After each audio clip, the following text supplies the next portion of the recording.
Welcome, everybody, to the Transportation Committee meeting, October 17th, 9 a.m. Would the interpreter please explain how to access the interpretation services? Good morning. Announcement from the interpreter. To use the interpretation feature, please scroll to the bottom of the Zoom screen where the meeting controls are. Click on the interpretation icon, world, and select English as your language. If you are joining through the Zoom mobile app, cell phone, tablet, etc., please press the ellipsis, then interpretation, and then choose your language. Finally, click on mute original audio to not hear the original Spanish logo in the background. Headsets are available for interpretation. If you're in the meeting room, please check out a headset from the receptionist in the lobby. Aviso por parte del intérprete. Para hacer uso del servicio de interpretación, favor de desplazarse a la parte inferior de la pantalla de Zoom donde aparecen los controles. Haga clic en el icono de interpretación, globo terráqueo y seleccione Spanish, español. Si está utilizando la aplicación móvil de Zoom, celular, tableta, etc., presione los puntos suspensivos, luego interpretación y luego el idioma. Si no desea escuchar el audio original en inglés en el fondo, por favor seleccione Mute Original Audio, silenciar audio original. Contamos con auriculares disponibles para el servicio de interpretación. Si se encuentra en la sala de reunión, favor de pedir auriculares con la recepcionista en el vestíbulo. Gracias. Thank you. Thank you. I would like to take a moment to acknowledge the land that we call home. Tribal nations of the San Diego region have historically faced injustices. We acknowledge the harmony that existed between the land, nature, and its original peoples who have since endured displacement, persecution, and systemic oppression. We pay our respect to the unceded territory and the homelands of the 18 tribal nations in our region, the most in any county in the United States, from 4 cultural groups, the Kumaya Degueño, the Lusueño, the Capueño, and the Coilla. This land has nourished, healed, protected, and embraced them for many generations in a relationship of balance and harmony. As members of the SANDAG community, we acknowledge this legacy. We aspire to learn from indigenous traditional knowledge and experiences in undoing the injustices of the past. Now, please join me for the Pledge of Allegiance. Ready, begin? I pledge allegiance to the flag of the United States of America, to the republic which stands,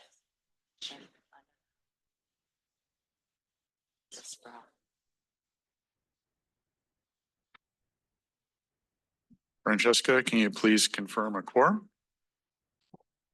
Thank you, Chair. We do have a quorum with the City of San Diego and South County absent today. Thank you. And the port, sorry.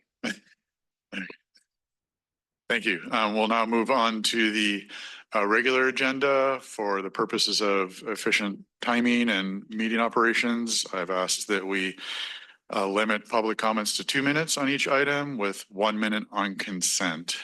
So all other items will be 2 minutes. Francesca, do we have any non-agenda public comments? Thank you, Chair. We do. We have 2 people in person. First, Jillian Quint and then Blair Beekman. Good morning. Thank you, Chair Zito and members of the Transportation Committee. Again, I'm Jillian Quint, representing the San Diego River Park Foundation. I spoke here at the last meeting for the regional plan update and discussed the importance of Project AT052, the West Valley Crossing. I wanted to follow up on behalf of our community of over 60,000 supporters. This is not a new project. The city completed a feasibility study in 2009, so 16 years ago. The West Valley Crossing is deemed an important project in the San Diego River Park Master Plan, high priority in SANDAG Regional Bike Early Action Program, and prioritized in the Mission Valley Community Plan. We're looking forward to getting some action on it. I'm interested to know who we can work with on staff to advance this project. It really is integrated also into the fully permitted and soon to be restarted construction of the Riverwalk development with its 4,300 homes going in Mission Valley. I have informational flyers available for any committee members or staff interested in getting a closer look. Again, thank you. Thank you. Our final speaker will be Blair Beekman.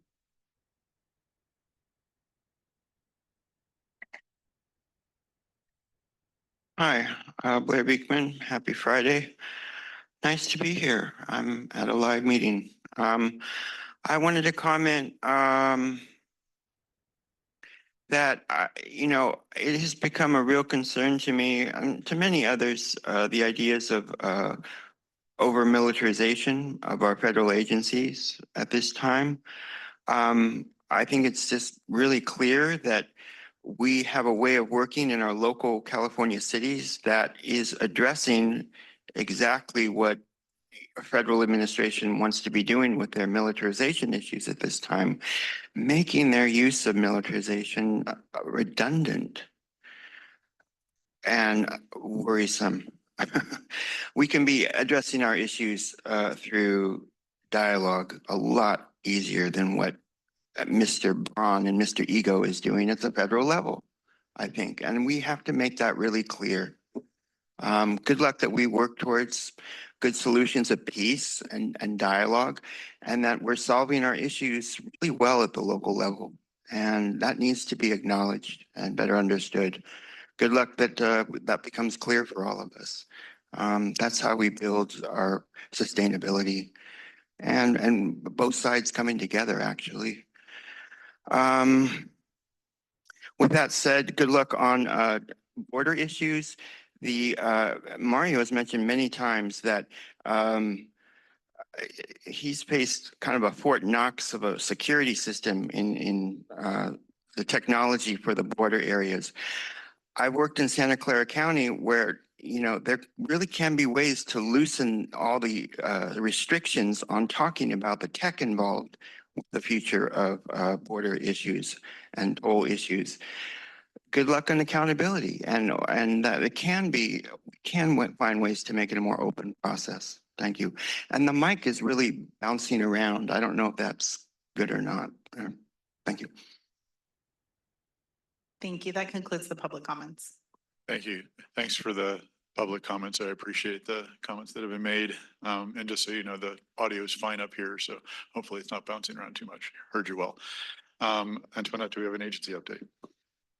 I do. Good morning. Mario is a little under the weather, so I'll be joining you today and providing the agency update. I think everyone's aware that there is a federal government shutdown. We've been monitoring that closely to understand the potential impacts to SANDAG, and I think the biggest impact is related to funding. While the Department of Transportation has been less impacted by furloughs, we may still experience delays with things like grant processing, and then of course consultation and questions that we have. So we'll continue to monitor and provide any updates as this unfolds. Also related to the federal government, the Department of Transportation issued an interim final rule, or IFR, that posed significant changes to the DBE, the Disadvantaged Business Enterprise Program, that we all have to comply with when we use federal funding. This change affects how firms get certified, how they maintain certification, and how recipients enforce DBE participation in contracts. So there's a lot of moving parts, but we did get some good guidance from Caltrans this week on how to interpret the IFR, but it is creating a lot of work to enact temporary changes and remain compliant during the transition period. Also related to that is flexible fleets. I'm sure you're all wondering when that call for projects is going to come back to you. One of the reasons for the delay was that that's federally funded, so we were waiting for the guidance on the DBE program so that we can update the call for projects accordingly. So we'll be back with that, we expect, in January. We also did get guidance from the feds on what constitutes a pilot project, so that will be included in the new call for projects as well. We've had a handful of recent trips. There was the chamber trip to Mexico City. Mayor Duncan and Deputy Mayor Carolina Chavez, primary board members, attended that along with our public affairs director. And there were a lot of good meetings and discussions to discuss our binational priorities and opportunities to expand connectivity. Mario and I have been in Sacramento working on Senate Bill 375 reform. We've talked about that quite a bit over the last year. Daryl Steinberg, the original author of SB 375, has been hired to help with the reform. And we had a very good workshop with all of the relevant organizations, business, climate, housing, MPOs, local government, to really talk about improvements that can be made to SB 375 in the areas of consensus. I was also at the National Association for Regional Councils last week. This is the Association of Regional Planning Agencies like SANDAG. We had a lot of really good discussions, but everybody's focusing on new and innovative financing models and becoming less reliant on some of the traditional sources that may not be as certain moving forward. So partnering with foundations to grow grant programs, working more with nonprofit organizations are strategies that people are starting to employ. Maria, our Director of Mega Projects and Goods Movement, attended the International Bridge Tollway and Turnpike Association Conference and learned a lot about tolling technology and best practices for tolled facilities and managed lanes.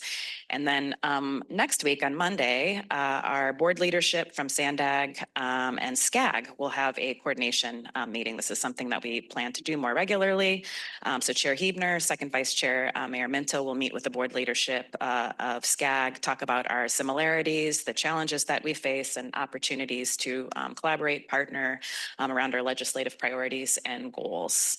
And then just a quick construction update. I think we've all been getting emails about the Lausanne rail line closed next weekend for an absolute work window. And this is related to the Delmar Bluffs 5 and Bataguitos Lagoon double track project. And speaking of Lausanne, we had a very great meeting with Sean and his staff, and want to thank you all for hosting us. We're getting in a regular cadence of coordinating with the transit operators. Did the same with MTS not that long ago as well. So appreciate the collaboration.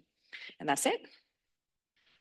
Thank you. Any board member comments, non-agenda? Seeing none, we'll move on to consent. Francesca, do we have any speakers on consent? Thank you, Chair. We do have one, Blair Beekman.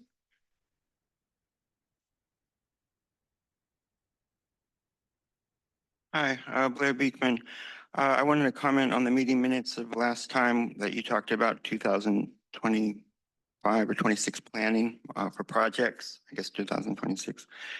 But for the planning of projects, I think Lausanne Corridor was a part of that. And I just wanted to again offer the importance that we learn to make those corridor issues an open conversation about the environment and how important we know it personally and internally and subtly to talk about how it's about environmental issues for the Lausanne Corridor, but we don't know how to make that more regular and open in public. So good luck how we can do that.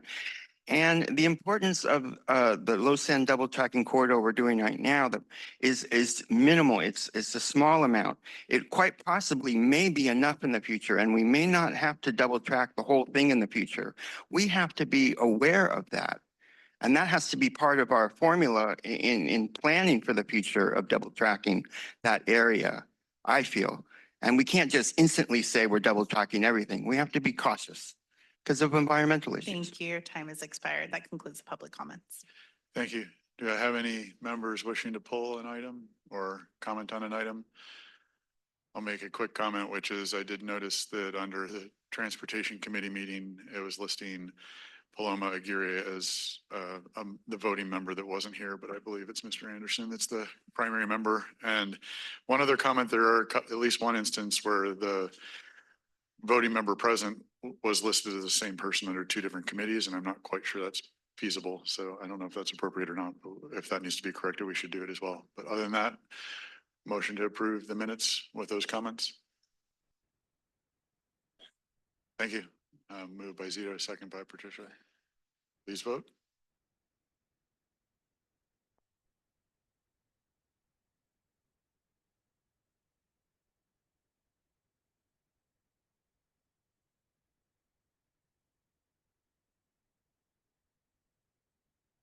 That motion does pass with 6 yeses and 1 abstention.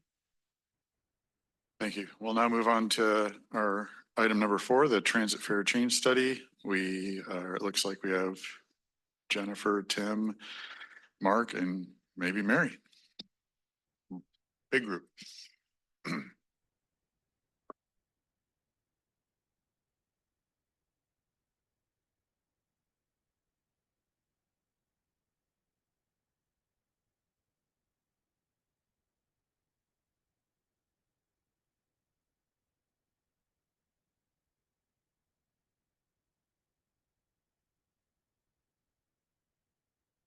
Well, good morning, committee. Mark Olson, Director of Marketing and Communications for MTS. And just wanted to make some brief opening comments before Tim gets into the presentation.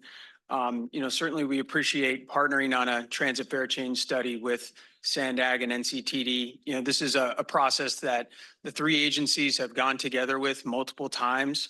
And we've just started our first phase of public outreach on October 9th for this fare change study. So I think what we're doing there is just doing a informal survey with riders and asking them, to balance, the cost of riding versus service levels. And so we've had a really good response so far. We've had about 2,000 responses to this survey to date, and it's only been open a couple of weeks. It'll be open through November 7th, but really good engagement for this first phase of public outreach. And I think, really why we're looking at this fare change and why our board directed us to look at this fare change is because costs have gone up significantly for MTS, just the cost of doing business in general. But I think it really comes down to like wages and the cost of goods and materials. Everything has gone up substantially, more so than we planned for. And so fare revenue, like some of our other pillars of how we're funded with state funding, federal funding, local funding, those things have all stayed pretty much stagnant while these costs have gone up. And so another pillar of that is our is fare revenue, and that hasn't kept pace with inflation as well. Currently, we're looking at a lot of different options on how to address this budget deficit. We're slowing down our transition to a zero emissions bus fleet. We're shifting some non-critical capital funds over to operations.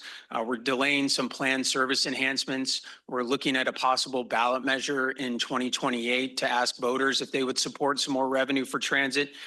So we are looking at a lot of different options, and our fiscal cliff is in FY28. So we do have a couple years to plan for, and that's why we're exploring what we can do with our fare structure to modernize it, bring it up to today's demands.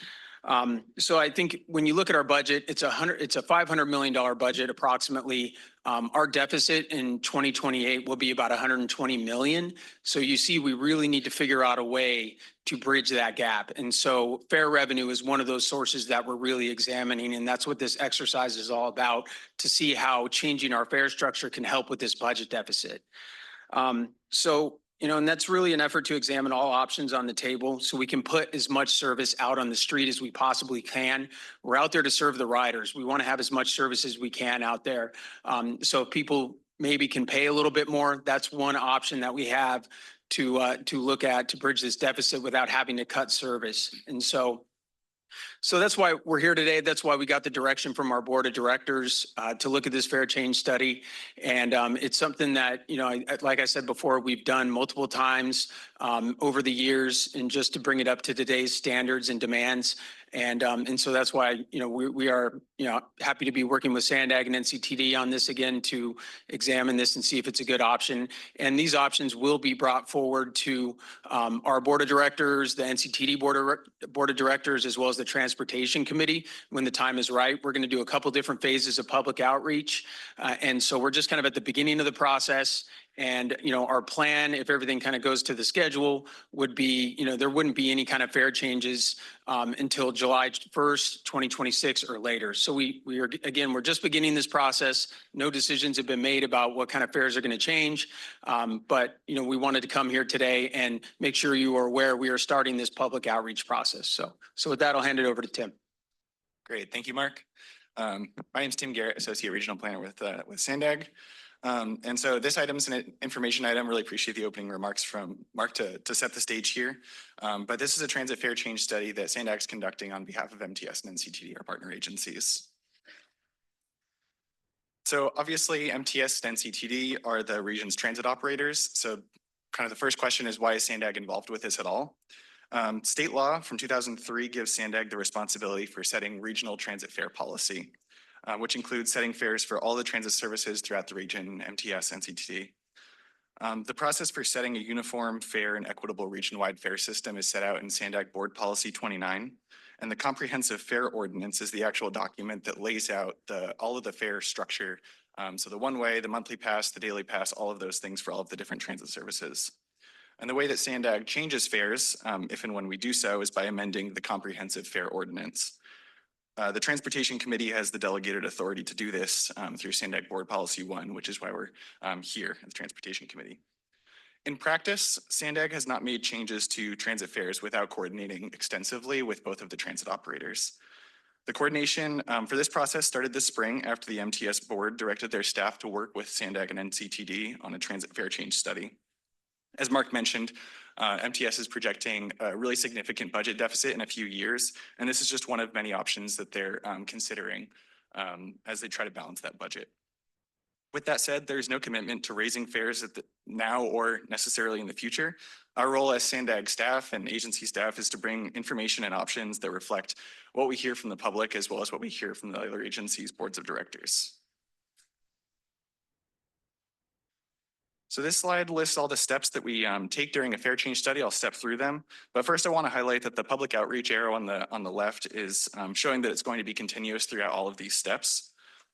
And all of these, everything we do will be informed by what we hear from the public. So first, it's really important to collect and use the latest data on the region's riders so that we're operating with appropriate information. We conducted an onboard transit rider survey in 2023 that will be used for this study, and we're also conducting another survey now that I'll speak about in a couple of slides.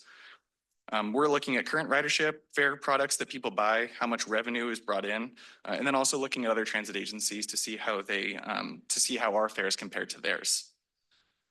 Next, we'll be developing several options for fare changes, potential fare changes.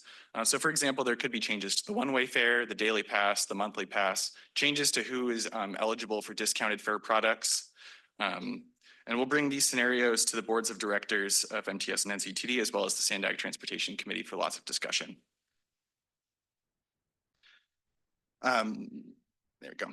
The fourth step is modeling and analysis.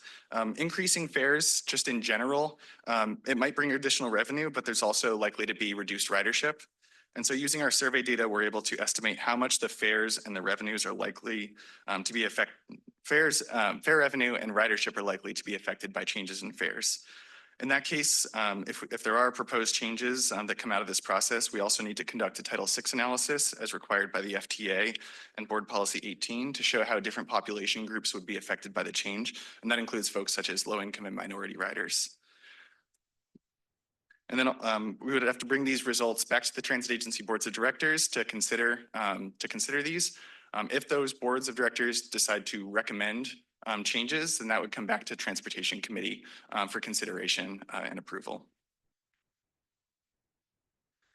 So Mark mentioned that we've started the public outreach. And so just kind of the overall goals of our public outreach, it aims to inform and involve public transit riders, stakeholders, and the general public regarding proposed changes in transit fares. Identify the transportation needs of low-income, limited English-speaking, and minority populations in order to fairly distribute the benefits and burdens of our transportation investments and policy changes, and eliminate participation barriers and engage minority and low-income populations in decision-making regarding fare changes. So this slide shows the main phases of public outreach that we have planned, and I'll step through these in the next slides. Mark mentioned that we're doing a survey. So that started October 6th, so just a couple of weeks ago, and it's available through November 7th. There's online and paper survey versions available. The goal is to understand what people's priorities are when it comes to service levels versus the cost to ride transit. We're asking what transit modes people currently use, how often they ride, their demographics, questions about their fare-related priorities.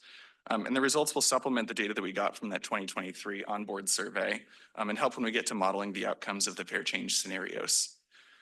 So this is available. There's a QR code that folks can take it online. You can go to ridepronto.com and take it. And there's paper versions available at pop-up events that we're doing throughout the county.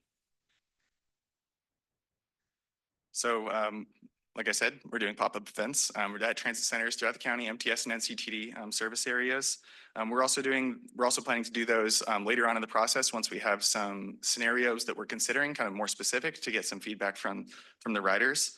We'll be having public meetings, as I mentioned, with the MTS and NCTD boards of directors to talk about these scenarios, Transportation Committee. So many options or many opportunities for members of the public to make comments and let us know how they feel about these potential changes.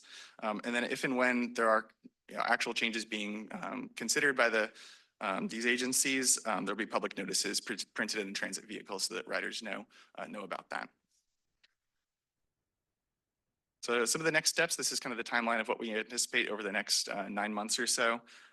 Pretty soon, the survey will be closed. About a month from now, we'll begin analyzing the feedback that we receive from that survey. We'll provide a summary on what we heard and start discussing potential scenarios with transit agency boards and the SANDAG Transportation Committee in the spring. Once we have progressed in our analysis, there will be another round of discussion, and MTS and NCTD boards will be asked, or they'll have the opportunity to consider specific scenarios and potentially recommend changes. If that happens, then it'll come back to the Transportation Committee for a first and second reading. That's kind of just the process about how the ordinance is amended. And if that happens, then generally the fare changes go into effect no sooner than 30 days after that second reading. So that timeline lines up with about July 1st, 2026, or after if it takes a little bit longer to get the feedback. So with all of that said, this is an information item. Just wanted to provide some information to you all on the process that we're undertaking with our partner agencies, and welcome any questions or feedback from the Transportation Committee. Turn it back to the chair. Thank you, Tim. Francesca, do we have any public comments on this item? Thank you, Chair. We do. Blair Beekman.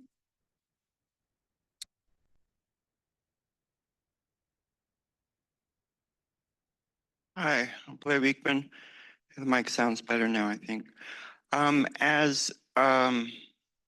You know, the SANDAG body is, to me, kind of almost like a think tank.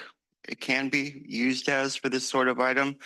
I'd like to offer more broad ideas and feelings, concepts that, you know, since right before the era of COVID, we were really starting to talk about a future of like no fares for our transit systems.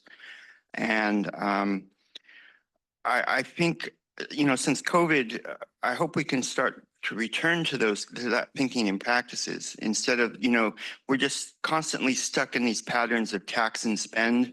And, you know, we got all these funding services through COVID, and now we have to pay for all of that funding. And we're just stuck in this perpetual pattern that we were really trying to work through before COVID started, that I hope can be acknowledged in how to address, you know, the upcoming fiscal cliff of 2028 and its deficit issues. I mean, I don't know if there is a creative way to work around besides raising fares, but to me, we are at that time to start asking those questions more. And now that COVID's over, to really return to that mind frame that we were heading towards. And it's an important way to consider our issues and how we work, and how to develop our society in terms of peace and not, you know, peace and dialogue, and not, man, the people who created COVID wanted to create a future society and our best practices out of death and harm. And that's how we're gonna build our better humanity in the future? No, it is not. It is through dialogue, it is through conversation, it is through human agreement between each other, how to build our better selves. And I think we really have to question economic models and concepts that we fund ourselves for a time, and then we make people for that funding. And that's our basic pattern in this country. And then we raise taxes. And it's a weird model that we can improve upon. And we have to be thinking in those terms for the upcoming fiscal cliff and how to really creatively invent ideas. So thank you for all the words of this presentation and how to consider it. And I will very much take it in, but I hope my words can be of help too for an overall view of our future. Thank you. Thank you. That concludes the public comments. Thank you. Are there any committee members that have questions or comments? Seeing none, I did have a quick question, which is at the beginning, you talked about you'll be doing peer agency reviews as well. What is the extent of that? Is it just California, Southern California, or will you be looking at other regions in the country as well?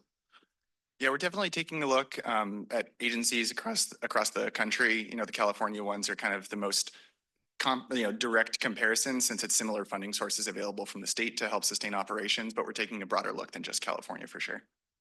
Sure. It would also be useful to understand if either other regions of the country, if they are getting more or less funding from various government sources as well, just to use that to advocate at our state level for making sure they continue to do the right level of funding, but for our services.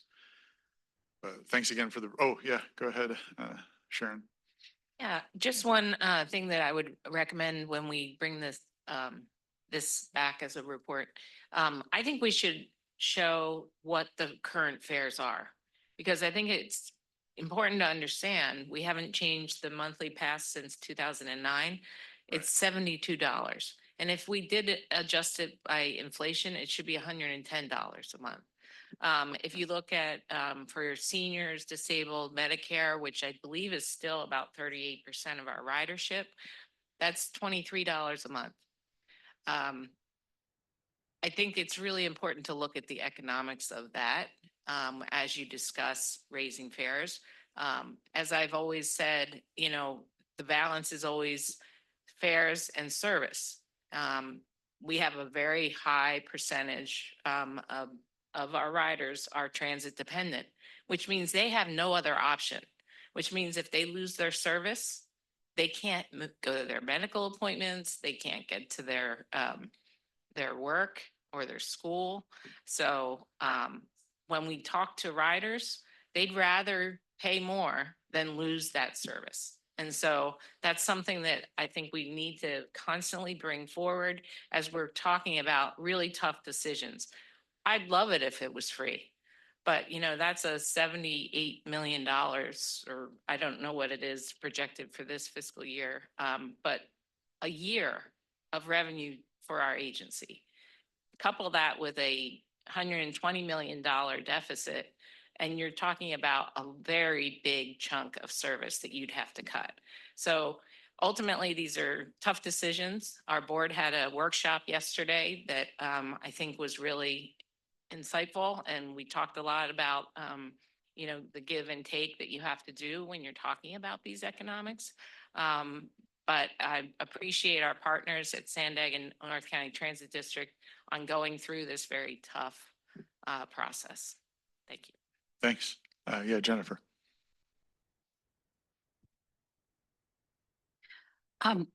Yes, you have two MTS board members here. Just two, right? Yeah. And actually, you know, I just wanted to bring up, I think it was last month or the month before, we had a presentation where we just talked about what if we had a 10% sort of across the board fare increase. And I think for the most part, our board was averse to that. But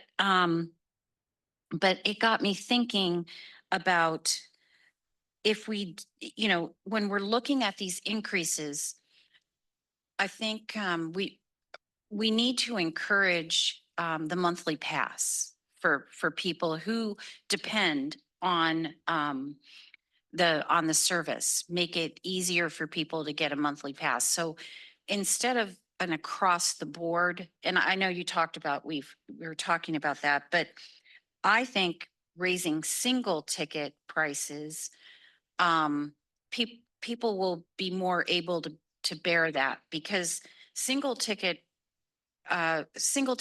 or day passes are and I don't know this, maybe, but in your research, if you could look at this, it seems like it's tourists and you know, people who, like me, whose car broke down last week, and I took the bus. I went everywhere on the bus or the trolley, and I want to write a book about that. It was very interesting.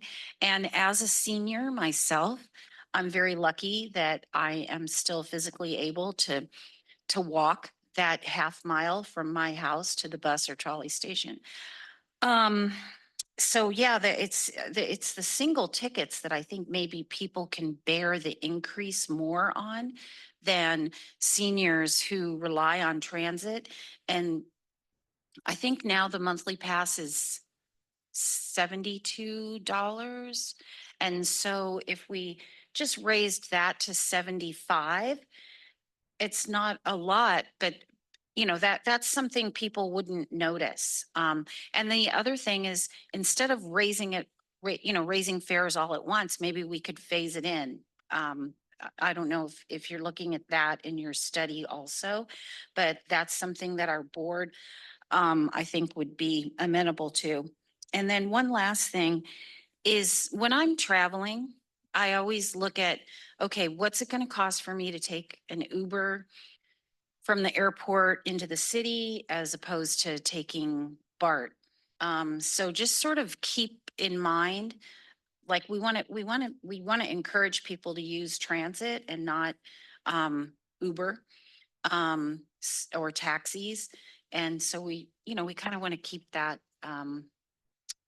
like, for instance, I had to take an Uber last week because there was no way the bus or trolley would get me where I needed to go. And it was a $9 Uber ride, as opposed to, a $5 day pass. So those are just my thoughts. And I just want to say, I don't see how we can go forward without increasing fares. But please, present the MTS board with knowing sort of what our board's thinking is. I think we need as many scenarios as possible. So thank you. Thanks. Yeah, to expand upon that a little bit. So I'm curious, to do fare increases or fare changes, as it stands right now, I assume we have to do this process and this study every single time. I'm wondering, is there a possibility, for example, in our city, when we do sewer rate studies, it actually says, well, if you want to be kosher, you should be doing this type of rate increase every year. And it's not that I'm going to suggest we should do a rate increase every year, but is it possible that the outcome of the study says, well, we should, let's take this path now, but we may come back in 2 years and be able to do another adjustment at that point if it's warranted, without having to go through the study process. And it just goes back to the point that Sharon raised, which, it's much more difficult to raise rates, double rates, because that's what inflation would suggest, right? After 15 or 16 years of not raising rates. So maybe there's some way that the process could be a little bit more flexible over like a 5-year period of term, that you don't necessarily have to unless you feel like you need to trigger that. And I don't know if that's possible to do as part of this study or not. We're Yeah, gonna the ask- last time we did it, we did do, so when we raised the monthly pass the last time, we did that in increments of 2 times. So we didn't want to hit the customers all at once, but it also reflected the fact that we hadn't raised the monthly pass in forever. And so we're in that same situation today. So multiple year increases can be approved as part of that. And our attorney here, Sam, said she'll look into what flexibility we have as well. Okay, great, thanks. Yeah, and I'll admit I painfully concur with what Jennifer said. It's outside of the problem of, I am more coupled to since it's heavy rail, most expensive single pass, being $6.50 to hop on the coaster, and I look at a round trip down to downtown, and it's like, is it really better for this than me to drive? But that's I like taking transit, so I try to do it as much as I can. But that I faced that challenge as well. Any other comments or questions, Eric? Yeah. I just would add that this conversation, just 2 pieces, the service versus the other side of that is that, like, we have to make sure that the folks that would rather pay more to not lose a service are also not priced out of the service at all. And I'm not saying that we would, but that is like the other side of that coin. The folks that rely on it the most have the least left to give. It's the conversation we have every time we raise the water rates, every time we raise all these rates they're just non-negotiable for people. They have to have water, and folks have to get to their doctors using our services here. So it's just, that does make it more complicated. And I would just flag also that I know we're having this conversation, and then at NCTD, we're also looking at our bus routes holistically. And what Board Member Mendoza said about not taking the bus because it functionally wouldn't get her to where she needed to go, that's just as intertwined with these conversations of making our services work, because if they're not functional, the rate is irrelevant because it won't be used. So just appreciate the work on this. It's a tough one, but I appreciate it. Thank you. Any other comments, questions? Okay, thank you guys. Appreciate the presentation. That was information only, so we will go ahead and move on to the next item, which is related and which is a update on the Youth Opportunity Pass program. And Tim, I guess you get to stay at the table. Thank you. Yes. All right, another information item today. This is an update on the Youth Opportunity Pass program, or YOP, as I'll probably be calling it throughout the presentation. This was requested at a transportation committee several months ago, and so to bring an update since it had been quite a while. So this is that update. So the Youth Opportunity Pass, YOP, was developed as an early action item of the 2021 Regional Plan. Initial funding provided by SANDAG and the County of San Diego, and then ongoing funding has been from SANDAG only to support free access to public transit on MTS and NCTD services throughout the county for youth 18 and under.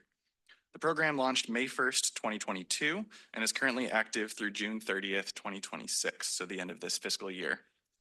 We've distributed tens of thousands of Pronto cards and have more than 150,000 active youth Pronto accounts, so people using the service. SANDAG has been collecting data since the program began to evaluate its impact on youth ridership. Since the end of 2023, SANDAG has hosted a YOP page on its open data portal where members of the public can view, interact with, and download the data so that they can see what's going on with all of the youth ridership. So I'm going to step through a couple of pictures here, just give you some snapshots of what is on the page and what you can look at.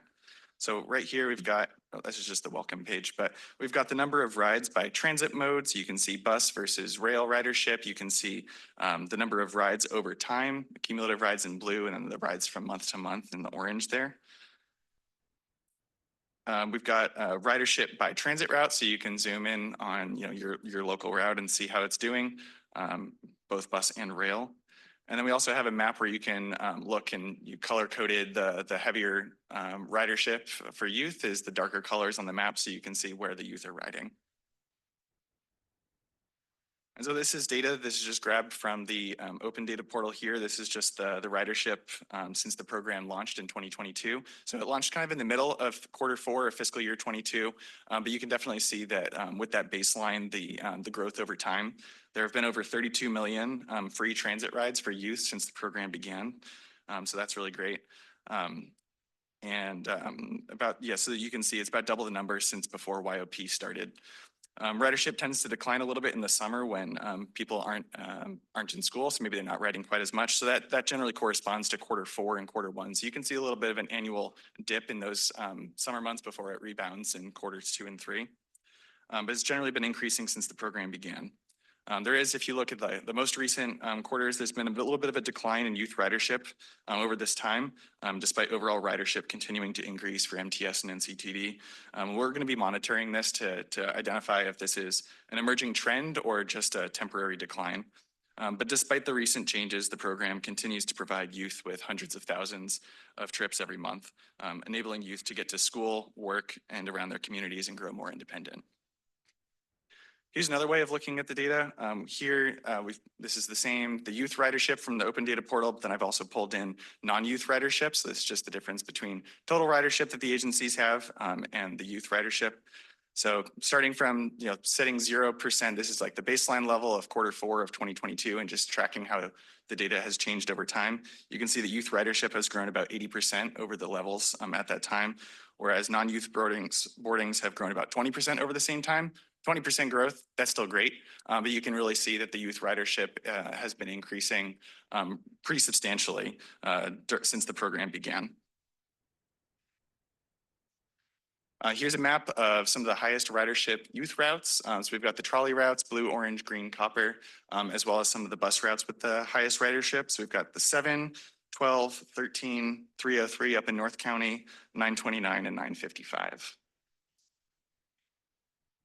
So here's some statistics on the program since it began in 2022 through the end of fiscal year 25, so through the end of June 2025. SANDAG reimburses MTS and NCTD for foregone revenue from youth riders. This is based on the fare revenue that was collected from the sales of youth fares in fiscal year 2019. So the cost of this to SANDAG is a subsidy of $5.3 million per year to MTS and $1.2 million per year to NCTD. So in total, SANDAG has reimbursed about $20.8 million to the transit operators. And youth through the program, like I mentioned, youth with YOP have made 32.6 million rides. And so the cost to SANDAG throughout the program, if you average it out, is 64 cents per ride. And this is, as I'm noting, this is the cost to SANDAG to cover the fares of these youth riders that they would have paid in the absence of YOP, and doesn't account for all of MTS and NCTD's operating costs. But I think it's really important to highlight how many rides we're getting for this investment. A major challenge with sustaining YOP in the long term is that SANDAG doesn't have a sustainable funding source to maintain it. We knew from the very beginning that the funding source we were using, congestion mitigation and air quality improvement, or CMAQ, wasn't going to be able to be used forever. CMAQ can be used for pilot projects. And so this has been funded on a temporary basis since the beginning through June 30th, 2026. SANDAG for the first several years was directly reimbursing MTS and NCTD using CMAQ dollars. But in fiscal year 26, so the last couple months and then through the end of this fiscal year, SANDAG is allocating the same amount of money that it had been to MTS and NCTD for CMAQ eligible projects. And then with the additional CMAQ funding for capital projects, the transit agencies are able to free up additional funding they're able to free up funding for operational purposes to basically fund YOP. So we're calling this a CMAQ swap. There is some promising news from the state that we're monitoring. Senate Bill 840, which was signed by the governor in September, identifies the intent of the legislature to reserve $125 million for transit passes specifically in the upcoming fiscal year. This would be funded using auction proceeds from the Cap and Invest program that are deposited in the Greenhouse Gas Reduction Fund. This money is not in the budget right now. We're monitoring this process. This is the intent of the legislature, and it's something that we need to monitor. So that's SANDAG. That's something that SANDAG and the transit operators are going to be watching over the next several months as the state budget is developed for the following fiscal year. We're also going to be continuing to seek additional options for maintaining this program in the future as we look for funding to maintain all of our transit services. With that, once again, this is an information item. Wanted to just provide an update. It had been several years, and so welcome any comments or feedback from the Transportation Committee. Thank you. Thank you. Francesca, do we have any public speakers on this item? Thank you, Chair. We do have 5 public speakers. We'll start with Vicente Sayas and then go to Noel Garcia.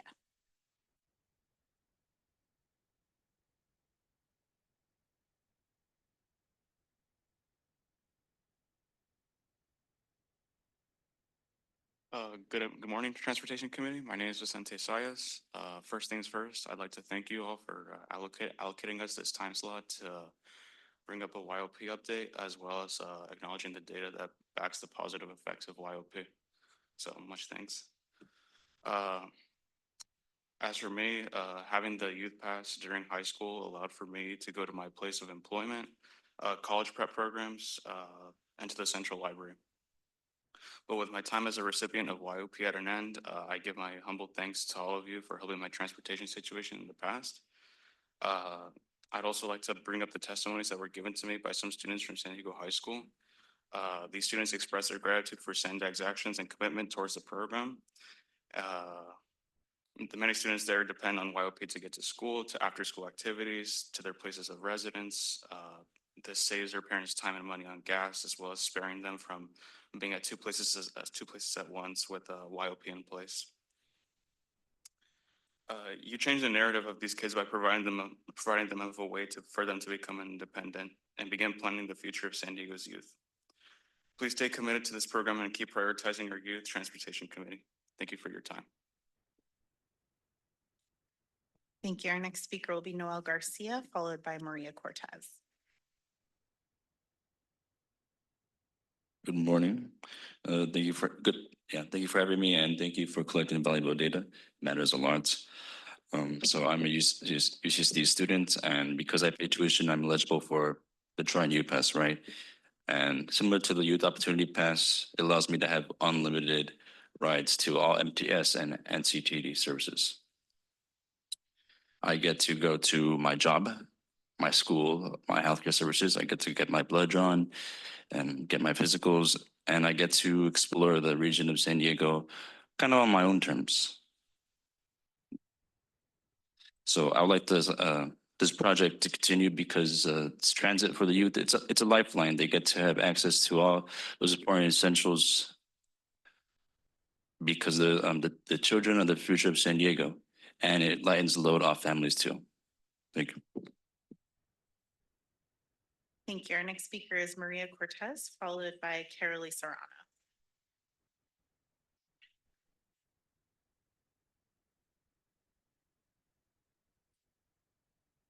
Hello and good morning, everybody.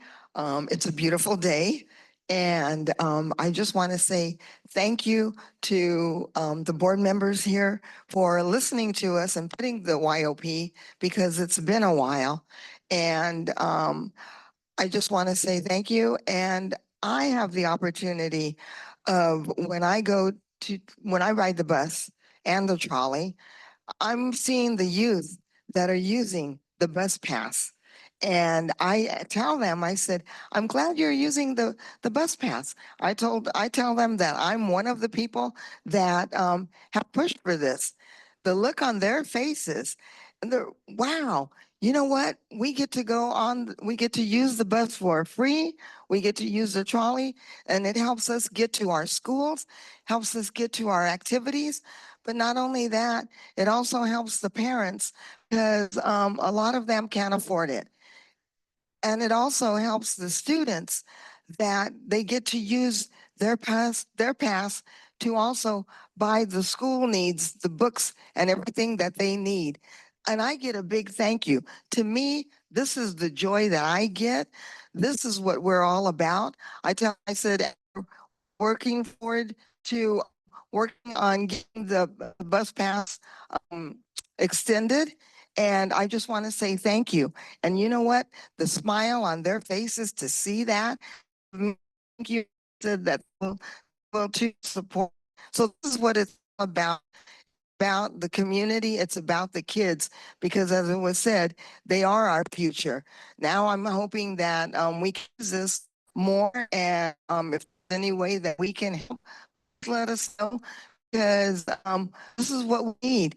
We look forward to this, and thank you for bringing this on. Thank you so much.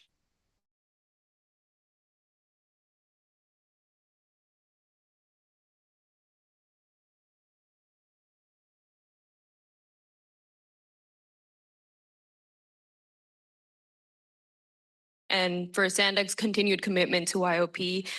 This program offers endless opportunities, which we continue to see not only through the data, but through the powerful personal stories that you all have heard today in any other meeting that we have attended. It's a privilege to have been able to work directly with our community. I give access to families, to students, helping them get passes, helping them through the verification process, all of that. And I get to see firsthand how much of an impact this program has had on families and students overall. We recognize the value of this program, but we also want to acknowledge the concern that we've heard of the decrease in ridership, hearing from families that they feel unsafe because of safety concerns regarding ICE and the verification process that has made it difficult for families to access the program and discourage participation. But at Mid-City CAN, we're committed to supporting these families and agencies and ask you to continue to stay committed as we are and look for funding through Senate Bill 840. So thank you again for taking the time, and we appreciate it. Thank you. Our final speaker will be Blair Beekman.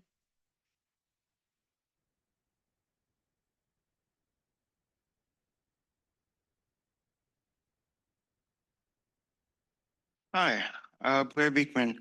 I just wanted to quickly comment. Thanks a lot for this item. In recent youth-oriented past programs, agenda items you've had here, you know, you guys have been working a lot and it's been quite a good system for yourselves and you thank each other for the work you do on this item. It was brought up in recent meetings. If we could start working on ways to better develop this really good program, what can be those ways? I think the previous suggestions from the previous speaker were great. Working with low-income communities in this current federal era is important. That could develop some interesting concepts as one idea. Overall, innovative ideas, how they can be developed for the already really good work you're doing with this. Good luck in those efforts. Thank you. Thank you. That concludes the public comments. Thank you, Francesca. And thank you to the speakers that came out and spoke. Appreciate you taking the time to come and express your opinions. Do any of the committee members have comments or questions? Yes, Raphael. So as we heard a lot of the speakers say, there's a huge impact to families. Is there any data on what that impact is as far as vehicle miles that did not get traveled because of the Youth Opportunity Pass? Yeah, as part of the Youth Opportunity Pass program, it was part of a larger effort called the Transit Equity Pilot Study. And so at the end of December 2023, when I mentioned that the open data portal went live with the data and has been updated since then, SANDAG also issued like a comprehensive report on all of the outcomes up until that point. And so it looked at several kind of ways of measuring the impact. Some of it was youth school attendance improving over time, vehicle miles traveled from foregone trips, and some other ways to measure success. It hasn't been updated since then, but we've been seeing the trends kind of continue since then for the most part. So I don't have the number for you directly in terms of the number of vehicle miles traveled, but we have been tracking that in the past. There's a link to the report in your staff report as well, so the data is included in there. Anybody else? Yeah, Sean. Yeah, just want to say one, I really like this program. Any opportunity that I've had any agency that I've had the privilege to oversee, we've had free fare for youth. And this is no fault of SANDAG. This is clearly a funding issue, but 840 is a big deal because we did not have the opportunity to reallocate operational funding for this. We had to eat it. And anytime that there's no funding available to us, and we've had conversations with our board about this, that the danger with pilot projects are when they're successful and then they're unfunded, it falls back on Sharon and I to make decisions to continue those things. And I can't go to my community and say, sorry, we're stopping free youth fare. And I know that's not SANDAG's issue. I know that's strictly a funding issue, but 840 comes into play there because what I've seen in free fare for youth is a decrease in truancy, which means an increase in funding for school districts. Lesser yellow bus service, especially at the middle and high school levels, which means less cost allocated to the school districts, yet we're not involved in that funding stream. So those are all things I think we just need to sort of take into mind going forward when we're having conversations with Sacramento about these programs. They're vitally important. I think we've seen the success from them.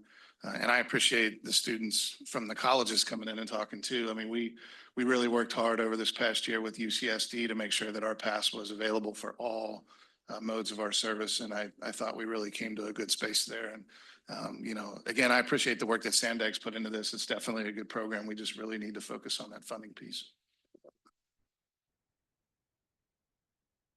Jennifer.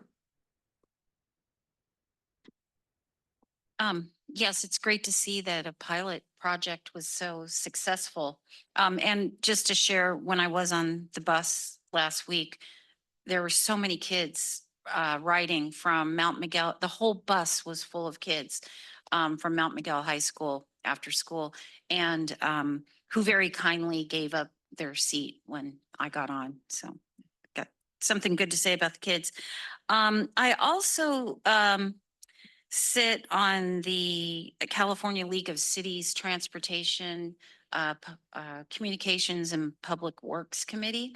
And I'm going to talk to our lobbyists about SB 840 and, see what they can do to get that included in the budget, because that was under my radar, but that sounds like something we desperately need. So I'll get on the phone with them today. So thank you.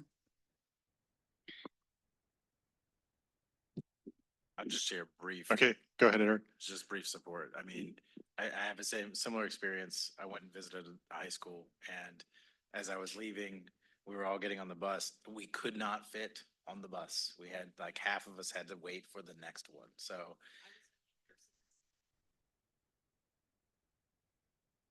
Sorry, Jennifer, nobody not can sure hear I'm you. too far north. So, Yeah. And those are all students who now have a familiarity with our system. They're going to become the natural riders of the next generation. Most school districts have actually cut yellow bus, so there is no yellow bus, that we are the bus. And so it's just, you know, of vital importance, and I appreciate the really deliberate intention to find funding. And I think we should be, it sounds like we're trying to find other ways to do it, but it's such a popular program that it feels like it should have its own speaker at the state level. So I'm down to work with you, Jennifer, on that one. thank you. Okay, thanks. Just a couple of questions on my part. So, or one comment, which is it may be a little bit late at this point, but related to the previous item we just heard. Is there an opportunity with the public outreach that we're doing around the transit fare study to try to identify why we have seen the recent drop in youth ridership? I don't know if we can possibly collect some information that way. I found the one speaker's comment about the increased, ICE enforcement being something that is potentially very salient in this particular area, but I don't know if there are other reasons that we could expose. But so that's one thing that might be useful. The other one is my recollection is this program is part of our in process, just about done regional transportation plan as well. As part of that, it was the expectation that we would find funding or that SB 840 would pass or, as part of the regional transportation plan, was the funding already expected or just to be determined and hoped for? Really to be determined. Remember that we assume MTS will have a successful ballot measure in 2028. So that brings in more of a local funding source and then other potential funding sources like Cap and Invest, but not a particular. Right. Okay. But it's planned, but we're just working on it. Okay. Thanks. Yeah. Remember the regional transportation plan is a potential Understood. funding Yes, right. strategy, Yes. but not. Understood. Yep. But it's supposed to be realistic. So, okay. Seeing nobody else wanting to jump in, thank you again for the presentation. Thank you again to the speakers for coming out and everybody showing up in the discussion. With that, this meeting is adjourned. Our next Transportation Committee meeting is scheduled for Friday, November 14th at 1 p.m. It's an afternoon meeting again. Everybody have a good month and stay safe and have fun Halloween.